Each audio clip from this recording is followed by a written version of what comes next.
ਸਤਿਗੁਰੂ ਦੀ ਪਿਆਰੀ ਸਾਧ ਸੰਗਤ ਜੀ, ਮੇਰੇ ਵੱਲੋਂ ਸਾਰਿਆਂ ਨੂੰ ਰਾਧਾ ਸਵਾਮੀ ਜੀ। ਤੁਸੀਂ ਜਿੱਥੇ ਵੀ ਹੋਵੋਗੇ ਸਾਰੇ ਮਾਲਿਕ ਦੇ ਬਾਣੀ ਦੇ ਵਿੱਚ ਹੋਵੋਗੇ, ਇਹੀ ਮੈਂ ਆਸ਼ਾ ਕਰਦਾ ਹਾਂ। ਅੱਜ 1 ਮਈ 2026 ਨੂੰ ਅੱਜ हुजूर जी ने डेरा ब्यास ਦੇ ਵਿੱਚ 4 ਵਜੇ क्वेश्चन आंसर ਕੀਤੇ। ਅੱਜ ਬਾਬਾ ਜੀ ਸਟੇਜ ਦੇ ਉੱਤੇ ਨਹੀਂ ਆਏ, ਅੱਜ ਕੱਲੇ हुजूर जी ने ही क्वेश्चन आंसर ਦਾ ਜਿਹੜਾ ਪ੍ਰੋਗਰਾਮ ਹੈ ਉਹ ਕੰਡਕਟ ਕੀਤਾ ਹੈ। ਤੇ ਜਿਹੜੀ ਸੰਗਤ ਅੱਜ डेरा ब्यास नहीं आ सकी है वो बड़ी खुशी ਦੇ ਨਾਲ ਇਹਨਾਂ क्वेश्चन आंसर ਦੀ ਜਿਹੜੀ ਸਮਰੀ ਹੈ ਉਹ ਸੁਣ ਸਕਦੀ ਹੈ ਜੀ।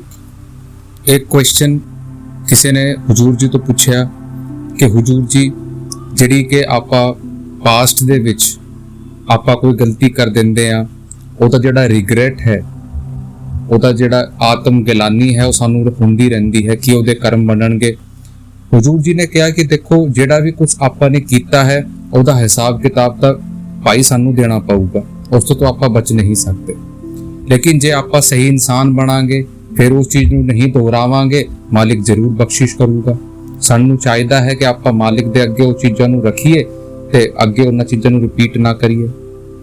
ਫਿਰ ਉਹਨਾਂ ਨੇ ਪੁੱਛਿਆ ਕਿ हुजूर जी ਜਿਨ੍ਹਾਂ ਨੂੰ ਨਾਮਦਾਨ ਨਹੀਂ ਮਿਲਿਆ ਹੈ, ਜਿਨ੍ਹਾਂ ਦੀ ਏਜ ਨਹੀਂ ਹੈ ਜਾਂ ਨਾਮਦਾਨ ਨਹੀਂ ਮਿਲਿਆ ਹੈ, ਉਹ ਕਿਸ ਤਰੀਕੇ ਦੇ ਨਾਲ ਆਪ ਜੀ ਦੇ ਨਾਲ ਜੁੜ ਸਕਦੇ ਆ, ਭਜਨ ਕਰ ਸਕਦੇ ਆ।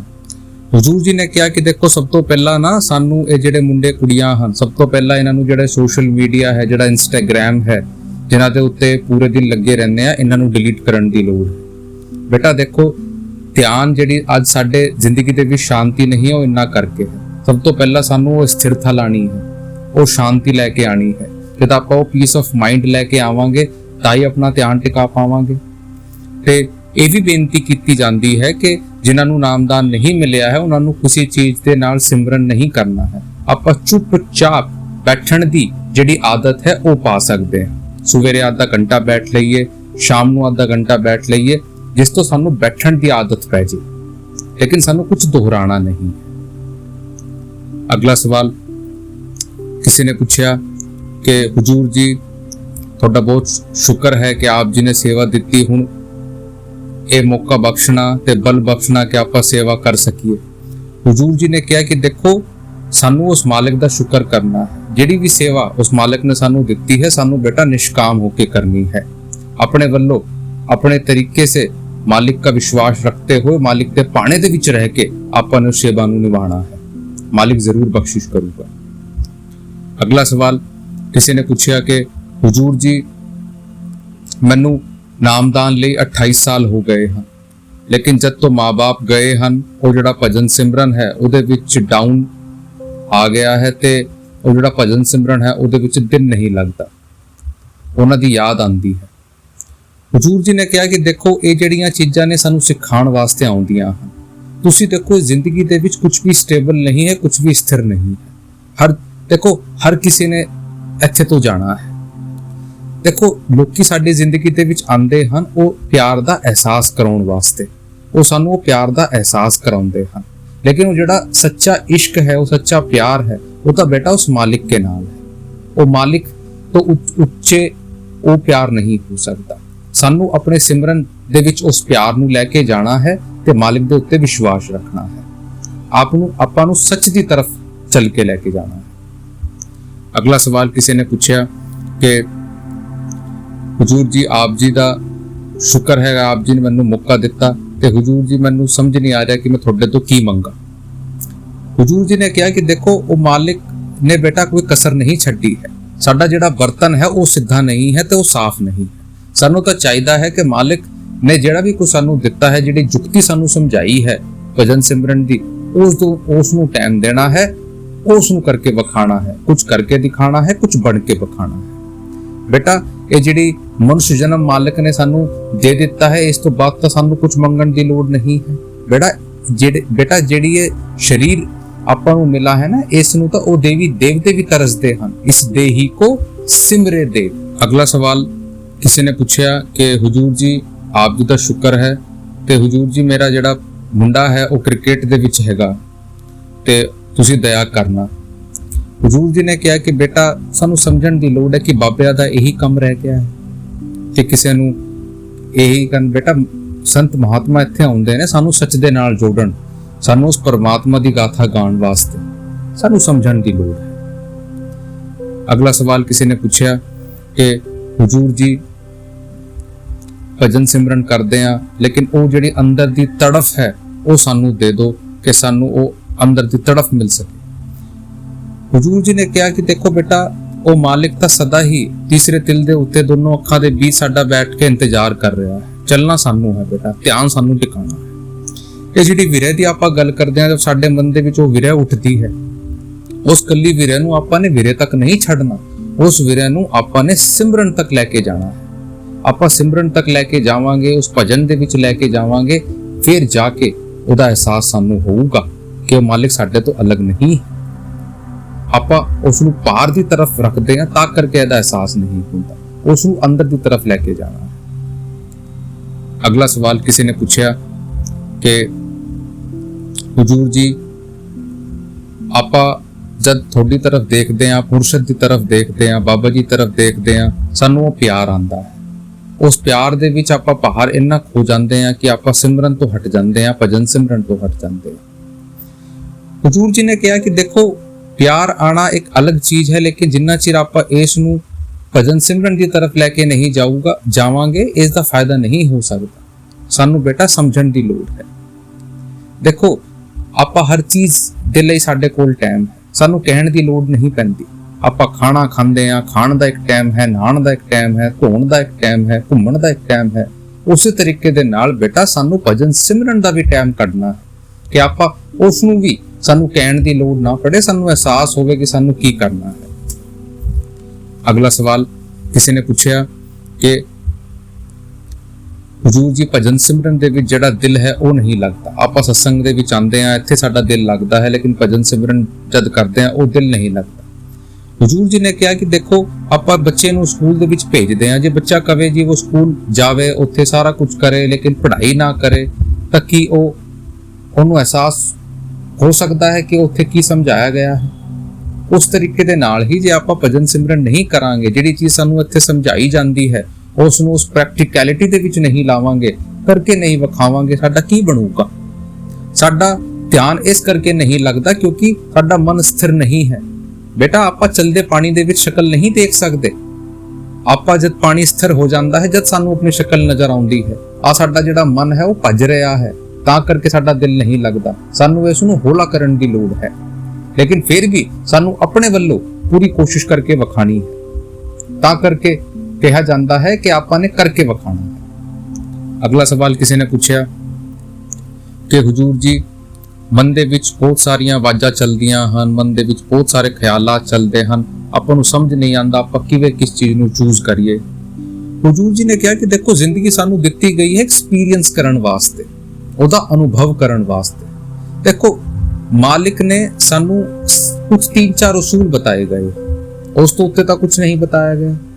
ਸਾਨੂੰ ਹਕਲਾਲ ਦੀ ਕਰਕੇ ਕਮਾਈ ਖਾਣੀ ਹੈ, ਕੋਈ ਇੰਟੌਕਸੀਕੈਂਟ ਨਹੀਂ ਖਾਣਾ ਹੈ, ਨਸ਼ੇ ਤੋਂ ਦੂਰ ਰਹਿਣਾ ਹੈ, ਕਿਸੇ ਪਰਾਈ ਔਰਤ ਤੇ ਕੋਈ ਨਜ਼ਰ ਨਹੀਂ ਰੱਖਣੀ ਹੈ, ਆਪਣੇ ਘਰ ਦੇ ਵਿੱਚ ਉਹ ਮਾਹੌਲ ਬਣਾ ਕੇ ਰੱਖਣਾ ਹੈ ਤੇ ਭਜਨ ਸਿਮਰਨ ਕਰਨਾ ਹੈ। ਜੇ ਆਪਾਂ ਇਹਨਾਂ ਚੀਜ਼ਾਂ ਨੂੰ ਨਿਭਾਵਾਂਗੇ, ਸਾਨੂੰ ਫਿਰ ਇਹਦੇ ਭਰਮ ਦੇ ਵਿੱਚ ਫਸਣ ਦੀ ਲੋੜ ਹੀ ਨਹੀਂ। ਸਾਨੂੰ ਤਾਂ ਬੇਟਾ ਉਹਦੇ ਬਤਾਏ ਹੋਏ ਰਸਤੇ ਦੇ ਉੱਤੇ ਚੱਲਣਾ ਹੈ, ਫਿਰ ਜਾ ਕੇ ਮਨ ਸਥਿਰ ਹੋਊਗਾ। ਅਗਲਾ ਸਵਾਲ ਕਿਸੇ ਨੇ ਪੁੱਛਿਆ ਕਿ ਹੁਜੂਰ ਜੀ ਜਦ ਆਪਾਂ ਭਜਨ ਦੇ ਵੱਲ ਜਾਂਦੇ ਆ, ਭਜਨ ਕਰਦੇ ਆ, ਤਾਂ ਸਾਡੇ ਮਨ ਦੇ ਵਿੱਚ ਕੀ ਭਾਵ ਹੋਣੇ ਚਾਹੀਦੇ, ਕੀ ਵੈਲਿਊਜ਼ ਹੋਣੀ ਚਾਹੀਦੀਆਂ? ਹੁਜੂਰ ਜੀ ਨੇ ਕਿਹਾ ਕਿ ਦੇਖੋ, ਸਭ ਤੋਂ ਪਹਿਲਾਂ ਨਾ ਸਾਰੀਆਂ ਚੀਜ਼ਾਂ ਦੀ ਜਿਹੜੀ ਫਾਊਂਡੇਸ਼ਨ ਹੈ ਉਹ ਪਿਆਰ ਹੈ। ਬੇਟਾ, ਸਾਨੂੰ ਤਾਂ ਸਭ ਤੋਂ ਪਹਿਲਾਂ ਜਿਹੜਾ ਭਾਵ ਹੈ ਉਹ ਪ੍ਰੇਮ ਔਰ ਪਿਆਰ ਦਾ ਹੋਣਾ ਚਾਹੀਦਾ ਹੈ।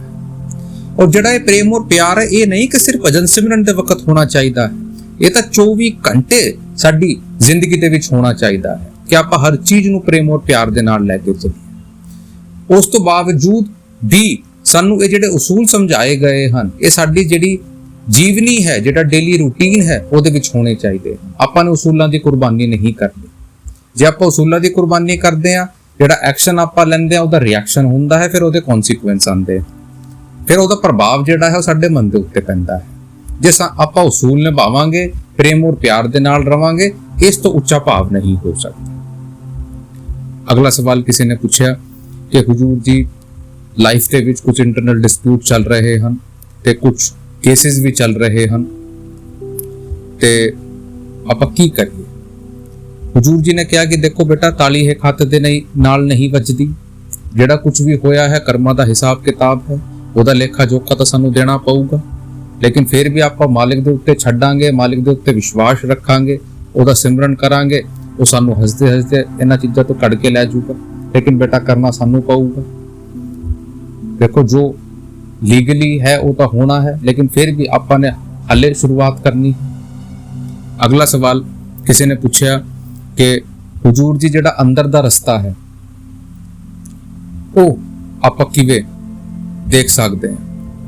ਹਜ਼ੂਰ ਜੀ ਨੇ ਕਿਹਾ ਕਿ ਦੇਖੋ ਜਿਹੜਾ ਅੰਦਰਲਾ ਰਸਤਾ ਹੈ ਉਹ ਆਊਗਾ ਸਥਿਰਤਾ ਦੇ ਨਾਲ। ਮੈਂ ਬੇਨਤੀ ਕੀਤੀ ਨਾ ਕਿ ਚਲਦੇ ਪਾਣੀ ਦੇ ਵਿੱਚ ਆਪਾਂ ਸ਼ਕਲ ਨਹੀਂ ਦੇਖ ਸਕਦੇ। ਆਪਾਂ ਨੂੰ ਪਹਿਲਾਂ ਜਦ ਆਪਾਂ ਮਨ ਸਥਿਰ ਕਰਾਂਗੇ ਫਿਰ ਜਾ ਕੇ ਉਹ ਹਾਸਿਲ ਹੋਊਗਾ। ਫਿਰ ਉਹਨਾਂ ਨੇ ਪੁੱਛਿਆ ਕਿ ਹਜ਼ੂਰ ਜੀ ਜਿਹੜੇ ਅੰਦਰ ਦੇ ਨਜ਼ਾਰੇ ਹੈ ਉਹ ਸਾਨੂੰ ਦਿਖਾ ਦਿਓ। ਆਪਾਂ तीन ਭਾਈ ਭੈਣ ਹਾਂ, ਉਹਨਾਂ ਦੇ ਮਾਂ-ਬਾਪ ਨਹੀਂ ਸੀਗੇ ਕਿ ਤੁਸੀਂ ਸਾਡੇ ਸਾਰਾ ਕੁਝ, ਸਾਨੂੰ ਉਹ ਨਜ਼ਾਰੇ ਜਿਹੜੇ ਅੰਦਰ ਦੇ ਹੈਗੇ ਆ ਉਹ ਸਾਨੂੰ ਦਿਖਾ ਦਿਓ। ਹਜ਼ੂਰ ਜੀ ਨੇ ਕਿਹਾ ਕਿ ਬੇਟਾ ਸਾਨੂੰ ਮਾਲਿਕ ਤੋਂ ਜਾਂ ਕਿਸੇ ਤੋਂ ਵੀ ਕੋਈ ਚੀਜ਼ ਮੰਗਣ ਦੀ ਲੋੜ ਨਹੀਂ ਹੈ। ਬੇਟਾ ਸਾਨੂੰ ਮੰਗਣਾ ਨਹੀਂ ਚਾਹੀਦਾ ਹੈ, ਕਿਉਂਕਿ ਆਪਾਂ ਨਹੀਂ ਜਾਣਦੇ ਸਾਡੇ ਵਾਸਤੇ ਉਹ ਸਹੀ ਹੈ ਕਿ ਨਹੀਂ ਹੈ। ਕੀ ਆਪਾਂ ਹਜਮ ਕਰ ਪਾਵਾਂਗੇ। ਸਾਨੂੰ ਉਹ ਚੀਜ਼ ਮੰਗਣੀ ਚਾਹੀਦੀ ਹੈ ਜਿਹੜੀ ਚੀਜ਼ ਨੂੰ ਆਪਾਂ ਨਿਭਾ ਸਕੀਏ। ਉਹ ਤਾਂ ਉਹਦੇ ਵਿੱਚ ਤਾਂ ਤਾਕਤ ਹੈ, ਉਹ ਤਾਂ ਜਾਨੀ ਜਾਨ ਹੈ, ਉਹ ਤਾਂ ਸਾਨੂੰ ਦਿਖਾ ਵੀ ਦੇਊਗਾ ਸਾਰੀਆਂ ਚੀਜ਼ਾਂ। ਲੇਕਿਨ ਕੀ ਸਾਡੇ ਅੰਦਰ ਉਹ ਕੈਪੈਸਿਟੀ ਹੈ ਕਿ ਆਪਾਂ ਉਸ ਚੀਜ਼ ਨੂੰ ਸਹਿਨ ਕਰ ਪਾਵਾਂਗੇ। ਬੇਟਾ ਆਪਾਂ ਨਹੀਂ ਸਹਿਨ ਕਰ ਸਕਦੇ। ਉਹ ਮਾਲਿਕ ਜਾਣਦਾ ਹੈ ਕਿਸ ਦੀ ਕੀ ਹਸਤੀ ਹੈ, ਕਿਸ ਨੂੰ ਕਦ ਕਿਸ ਵਕਤ ਦੇ ਉੱਤੇ ਕੀ ਦੇਣਾ ਹੈ। ਇਸ ਕਰਕੇ ਸਾਨੂੰ ਤਾਂ ਉਹਦੇ ਭਾਣੇ ਦੇ ਵਿੱਚ ਰਹਿ ਕੇ ਉਹਦੇ ਕਾਰਜ ਨੂੰ ਕਰਨਾ ਹੈ, ਫਿਰ ਬਾਕੀ ਉਹਦੀ ਜ਼ਿੰਮੇਵਾਰੀ ਹੈ। ਆਪਾਂ ਨੇ ਇਹ ਜਿਹੜੀ ਜਲਦਬਾਜ਼ੀ ਨਹੀਂ ਕਰਨੀ, ਉਹ ਮਾਲਿਕ ਬਿਹਤਰ ਜਾਣਦਾ ਹੈ। ਜਿਹੜਾ ਉਹ ਸੂਰਜ ਹੈ ਉਹਦਾ ਪ੍ਰਕਾਸ਼ ਉਹ ਆਪਣੇ ਆਪ ਸਾਡੇ ਅੱਗੇ ਲਾਊਗਾ ਜਦ ਉਹਨੂੰ ਸਹੀ ਲੱਗੂਗਾ। ਸਾਨੂੰ ਤਾਂ ਆਪਣੇ ਵੱਲੋਂ ਮਿਹਨਤ ਕਰਨੀ ਹੈ। ਅਗਲਾ ਸਵਾਲ ਕਿਸੇ ਨੇ ਪੁੱਛਿਆ ਕਿ ਹਜ਼ੂਰ ਜੀ ਮੇਰੀ ਇੱਕ ਫਰੈਂਡ ਹੈ ਤੇ ਉਹ ਲਵ ਮੈਰਿਜ ਕਰਨਾ ਚਾਹੁੰਦੀ ਹੈ ਤੇ ਜਿਹੜੀ ਕੁੜੀ ਦੇ ਜਿਹੜੇ ਪੈਰੈਂਟਸ ਹਨ ਉਹ ਤਾਂ ਮੰਨਦੇ ਹਨ ਲਵ ਮੈਰਿਜ ਬਾਰੇ, ਲੇਕਿਨ ਜਿਹੜਾ ਮੁੰਡੇ ਦੇ ਫੈਮਿਲੀ ਬਾਰੇ ਹੈਗੇ ਆ ਉਹ ਡਿਸਪਿਊਟ ਕ੍ਰੀਏਟ ਕਰ ਰਹੇ ਹਨ ਤੇ ਉਹ ਚਾਹੁੰਦੀ ਹੈ ਕਿ ਉਹਨਾਂ ਦਾ ਵਿਆਹ ਉਹਦੇ ਨਾਲ ਹੋਵੇ। ਹਜ਼ੂਰ ਜੀ ਨੇ ਕਿਹਾ ਕਿ ਦੇਖੋ ਠੀਕ ਹੈ, ਆਪਾਂ ਇਸ ਚੀਜ਼ ਦੇ ਵਿੱਚ ਅੱਗੇ ਵਧਦੇ ਹਾਂ, ਲੇਕਿਨ ਸਾਨੂੰ ਇੱਕ ਸਮਝਣ ਦੀ ਲੋੜ ਹੈ ਕਿ ਜਦ ਆਪਾਂ ਕਿਸੇ ਦੇ ਨਾਲ ਵਿਆਹ ਕਰਦੇ ਹਾਂ ਤਾਂ ਇਹ ਬੇਟਾ ਸਿਰਫ ਮੁੰਡੇ ਜਾਂ ਕੁੜੀਆਂ ਦੋ ਦਾ ਰਿਸ਼ਤਾ ਨਹੀਂ ਹੁੰਦਾ, ਇਹ ਦੋ ਪਰਿਵਾਰਾਂ ਦਾ ਰਿਸ਼ਤਾ ਹੁੰਦਾ ਹੈ। ਸਾਨੂੰ ਆਪਣੇ ਵੱਲੋਂ ਪ੍ਰੈਕਟੀਕਲ ਜ਼ਰੂਰ ਕਰੀਏ, ਕੋਸ਼ਿਸ਼ ਕਰਕੇ ਜ਼ਰੂਰ ਵੇਖਣੀ ਚਾਹੀਦੀ ਹੈ, ਲੇਕਿਨ ਆਪਣੇ ਮਾਂ-ਬਾਪ ਦੀ ਜਿਹੜੀ ਰਾਏ ਹੈ ਉਹਨਾਂ ਨੂੰ ਵੀ ਆਪਾਂ ਨੇ ਸਮਝਣ ਦੀ ਲੋੜ ਹੈ। ਬੇਟਾ ਆਪਾਂ ਨੇ ਕੋਈ ਇਹੋ ਜਿਹਾ ਕੰਮ ਨਹੀਂ ਕਰਨਾ ਜਿਹੜਾ ਅੱਗੇ ਜਾ ਕੇ ਸਾਨੂੰ ਕੋਈ ਦੁੱਖ ਤਕਲੀਫ ਦੇਵੇ। ਆਪਾਂ ਪਿਆਰ ਦੇ ਨਾਲ ਗੱਲਬਾਤ ਕਰਕੇ ਵੇਖ ਸਕਦੇ ਹਾਂ ਤੇ ਉਹਨੂੰ ਸਮਝਾਉਣ ਦੀ ਕੋਸ਼ਿਸ਼ ਕਰ ਸਕਦੇ, ਲੇਕਿਨ ਆਪਾਂ ਨੇ ਕੋਈ ਇਹੋ ਜਿਹਾ ਕਦਮ ਨਹੀਂ ਚੁੱਕਣਾ ਜਿਹੜਾ ਕਿ ਅੱਗੇ ਜਾ ਕੇ ਸਾਨੂੰ ਹੋਰ ਮੁਸੀਬਤ ਦੇ ਵਿੱਚ ਪਾ ਦੇ। ਤਾਂ ਸਾਨੂੰ ਸਮਝਣ ਦੀ ਲੋੜ ਹੈ, ਕਿਉਂਕਿ ਇਹ ਜਿਹੜਾ ਰਿਸ਼ਤਾ ਹੈ ਦੋ ਪਰਿਵਾਰਾਂ ਦਾ ਵੀ ਰਿਸ਼ਤਾ ਹੁੰਦਾ ਹੈ। ਸਾਨੂੰ ਸੋਚ ਸਮਝ ਕੇ ਕਦਮ ਚੁੱਕਣਾ ਹੈ। ਅਗਲਾ ਸਵਾਲ ਕਿਸੇ ਨੇ ਪੁੱਛਿਆ ਕਿ ਹਜ਼ੂਰ ਜੀ ਉਹਨਾਂ ਦੇ ਫਾਦਰ ਜਿਹੜੇ ਸੀਗੇ ਉਹਨਾਂ ਨੇ ਪੁੱਛਿਆ ਕਿ ਬਹੁਤ ਭਜਨ ਸਿਮਰਨ ਕਰਦੇ ਸੀ ਲੇਕਿਨ ਹੁਣ ਉਹ ਚਲੇ ਗਏ ਹਨ, ਕਿ ਆਪਾਂ ਨੂੰ ਚਿੰਤਾ ਰਹਿੰਦੀ ਹੈ ਕਿ ਉਹਨਾਂ ਦੀ ਜਿਹੜੀ ਰੂਹ ਹੈ ਉਹਨਾਂ ਨੂੰ ਸੰਭਾਲ ਹੋਗੀ ਕਿ ਨਹੀਂ ਹੋਈ। ਹਜ਼ੂਰ ਜੀ ਨੇ ਕਿਹਾ ਕਿ ਦੇਖੋ ਮਾਲਿਕ ਤਾਂ ਸਾਰੀਆਂ ਰੂਹਾਂ ਦੀ ਸੰਭਾਲ ਕਰਦਾ ਹੈ, ਜੋ ਵੀ ਇੱਥੇ ਤੋਂ ਜਾਂਦਾ ਹੈ ਸਾਰਿਆਂ ਦੀ ਉਹੀ ਸੰਭਾਲ ਕਰਦਾ ਹੈ, ਉਹ ਬਿਹਤਰ ਜਾਣਦਾ ਹੈ। ਉਹਨਾਂ ਤੋਂ ਹੁਣ ਤੱਕ ਉਹਨਾਂ ਦੀ ਸੰਭਾਲ ਕਰ ਵੀ ਲਈ ਹੋਵੇਗੀ, ਮਾਲਿਕ ਬਿਹਤਰ ਜਾਣਦਾ ਹੈ। ਸਾਨੂੰ ਤਾਂ ਬੇਟਾ ਆਪਣੇ ਵੱਲੋਂ ਕੋਸ਼ਿਸ਼ ਕਰਨੀ ਹੈ ਕਿ ਆਪਾਂ ਕਿੱਥੇ ਸਟੈਂਡ ਕਰ ਰਹੇ ਹਾਂ, ਉਹ ਸਾਡੇ ਲਈ ਜ਼ਰੂਰੀ ਹੈ। ਅਗਲਾ ਸਵਾਲ ਕਿਸੇ ਨੇ ਪੁੱਛਿਆ ਕਿ ਹਜ਼ੂਰ ਜੀ ਜ਼ਿੰਦਗੀ ਦੇ ਵਿੱਚ ਕਦੇ-ਕਦੇ ਇਹੋ ਜਿਹਾ ਅਹਿਸਾਸ ਹੁੰਦਾ ਹੈ ਕਿ ਜਿਹੜੀ ਲਾਈਫ ਹੈ ਉਹ ਲੋਵੈਸਟ ਦੇ ਉੱਤੇ ਜਾ ਰਹੀ ਹੈ, ਨੀਚੇ ਜਾ ਰਹੀ ਹੈ, ਸੈਡ ਮੂਵਮੈਂਟ ਕ੍ਰੀਏਟ ਹੋ ਜਾਂਦੇ ਹਨ, ਲੋਵੈਸਟ ਬਾਉਂਸ ਕ੍ਰੀਏਟ ਹੋ ਜਾਂਦਾ ਹੈ ਲਾਈਫ ਦੇ ਵਿੱਚ। ਆਪਾਂ ਕੀ ਕਰੀਏ। ਹਜ਼ੂਰ ਜੀ ਨੇ ਕਿਹਾ ਕਿ ਬੇਟਾ ਸਾਡੀ ਉਮਰ ਹੀ ਕੀ ਹੈ, ਆਪਾਂ ਨੇ ਹੁਣੇ ਤੱਕ ਦੇਖਿਆ ਹੀ ਕੀ ਹੈ ਕਿ ਆਪਾਂ ਇਹ ਸੋਚਦੇ ਹਾਂ ਕਿ ਜਿਹੜੀ ਸਾਡੀ ਲਾਈਫ ਹੈ ਉਹ ਲੋਵੈਸਟ ਜਾ ਰਹੀ ਹੈ। ਸਾਨੂੰ ਹੋਰ ਪਾਸੇ ਵੀ ਦੇਖਣਾ ਚਾਹੀਦਾ ਹੈ ਕਿਸ ਤਰੀਕੇ ਦੇ ਨਾਲ ਲੋਕੀ ਜੀ ਰਹੇ ਹਨ। ਆਪਾਂ ਉਸ ਚੀਜ਼ ਨੂੰ ਨਹੀਂ ਦੇਖਦੇ, ਆਪਾਂ ਆਪਣਾ ਮੂੰਹ ਉੱਪਰ ਦੀ ਤਰਫ ਕਰਕੇ ਚੱਲਦੇ ਹਾਂ, ਤਾਂ ਕਰਕੇ ਇਹੋ ਜਿਹਾ ਅਹਿਸਾਸ ਸਾਨੂੰ ਹੁੰਦਾ ਹੈ। ਕਿਹੜੀ ਚੀਜ਼ ਹੈ ਮਾਲਿਕ ਨੇ ਜਿਹੜੀ ਕਮੀ ਸਾਡੇ ਉੱਤੇ ਛੱਡੀ ਹੋਈ, ਆਪਾਂ ਗ੍ਰੈਟੀਟਿਊਡ ਦੀ ਭਾਵਨਾ ਨਹੀਂ ਰੱਖਦੇ, ਆਪਾਂ ਉਹਨੂੰ ਸ਼ੁਕਰ ਨਹੀਂ ਕਰਦੇ, ਫਿਰ ਉਹਨਾਂ ਨੇ ਕਿਹਾ ਕਿ ਹਜ਼ੂਰ ਜੀ ਮੈਂ ਸੋਚਦੀ ਹਾਂ ਕਦੇ ਕਦੇ ਮੈਂ ਸਰੈਂਡਰ ਕਰ ਦੇਵਾਂ, ਆਤਮ ਸਮਰਪਣ ਕਰ ਦਿਆਂ। ਹਜ਼ੂਰ ਜੀ ਨੇ ਕਿਹਾ ਕਿ ਆਪਾਂ ਮੀਨਿੰਗ ਜਾਣਦੇ ਹਾਂ ਸਰੈਂਡਰ ਦਾ ਕੀ ਮੀਨਿੰਗ ਹੁੰਦਾ ਹੈ। ਬੇਟਾ ਸਰੈਂਡਰ ਦਾ ਮੀਨਿੰਗ ਹੁੰਦਾ ਹੈ ਜਦ ਸਾਨੂੰ ਦੁੱਖ ਹੋਵੇ ਸੁੱਖ ਹੋਵੇ ਆਪਾਂ ਕੋਈ ਆਵਾਜ਼ ਨਾ ਚੁੱਕੀਏ, ਉਹ ਸਰੈਂਡਰ ਕਹਿੰਦੇ ਆ। ਉਹ ਅਵਸਥਾ ਹੁੰਦੀ ਹੈ ਜਿੱਥੇ ਸੁੱਖ ਦੁੱਖ ਦੋਨੋਂ ਸਮਾਨ ਹੋ ਜਾਂਦੇ ਹਨ, ਫਿਰ ਸਾਡੀ ਜਿਹੜੀ ਹਸਤੀ ਹੈ ਉਹ ਇਹਨਾਂ ਤੋਂ ਉੱਪਰ ਉੱਠ ਜਾਂਦੀ ਹੈ। ਸਰੈਂਡਰ ਦਾ ਮਤਲਬ ਹੈ ਕਿ ਮਾਲਿਕ ਤੋਂ ਦੁੱਖ ਦੇਵੇ ਸੁੱਖ ਦੇਵੇ ਤੇਰੀ ਰਾਜੀ, ਉਹਨੂੰ ਸਰੈਂਡਰ ਕਹਿੰਦੇ ਆ। ਤਾਂ ਬੇਟਾ ਸਾਨੂੰ ਤਾਂ ਜ਼ਿੰਮੇਵਾਰੀ ਚੁੱਕਣੀ ਹੈ, ਜਿਹੜਾ ਮਾਲਿਕ ਨੇ ਸਾਨੂੰ ਮੌਕਾ ਦਿੱਤਾ ਹੈ ਉਹਨੂੰ ਕਰਕੇ ਵਿਖਾਣਾ ਹੈ। ਅਗਲਾ ਸਵਾਲ ਕਿਸੇ ਨੇ ਪੁੱਛਿਆ ਕਿ ਹਜ਼ੂਰ ਜੀ ਜਦ ਆਪ ਜੀ ਨੂੰ ਗੱਦੀ ਮਿਲੀ ਸੀ, ਗੁਰੂ ਗੱਦੀ ਮਿਲੀ ਸੀ, ਉਸ ਵਕਤ ਆਪ ਜੀ ਦਾ ਕੀ ਰਿਐਕਸ਼ਨ ਸੀ? ਹਜ਼ੂਰ ਜੀ ਨੇ ਕਿਹਾ ਕਿ ਬੇਟਾ ਮੇਰਾ ਕੀ ਰਿਐਕਸ਼ਨ ਹੋਣਾ ਸੀ, ਆਪਾਂ ਤਾਂ ਬਾਬਾ ਜੀ ਦੇ ਹੁਕਮ ਨੂੰ ਸਰਮੱਥੇ ਰੱਖ ਕੇ ਚੱਲਦੇ ਆ। ਬੇਟਾ ਉਹਨਾਂ ਦਾ ਜਿਹੜਾ ਵੀ ਹੁਕਮ ਸੀ ਉਹ ਸਰਮੱਥੇ ਸੀ, ਤੇ ਮੈਂ ਤਾਂ ਉਹਨਾਂ ਦਾ ਸਿੱਖ ਹਾਂ।